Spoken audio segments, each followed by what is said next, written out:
All right, so the form that I'm looking for is, again, just pretty much the simplest form you can get to when you exchange the x and y.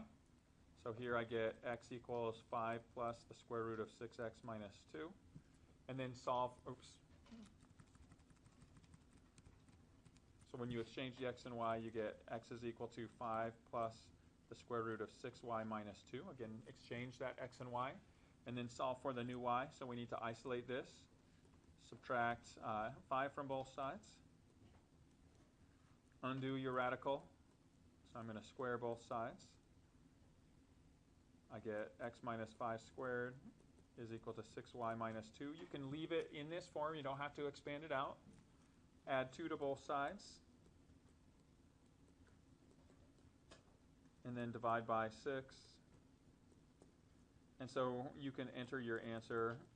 The inverse of x is equal to, and you can leave it in this form here. So x minus 5 squared plus 2 in the numerator, 6 in the denominator. So that is an acceptable way to enter those answers. It's very straightforward and allows you to find the inverse quickly.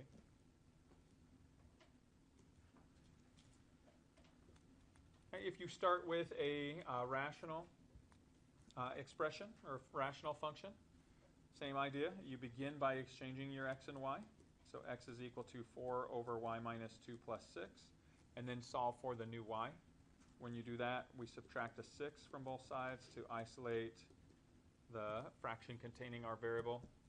In order to get this out of the denominator, you can do one of two, or a couple different things, but one, you could invert both sides of your equation, or you can cross multiply, which would probably be the easiest thing, just y minus 2 times x minus 6 equals 4 times 1, and then get rid of your x minus 6.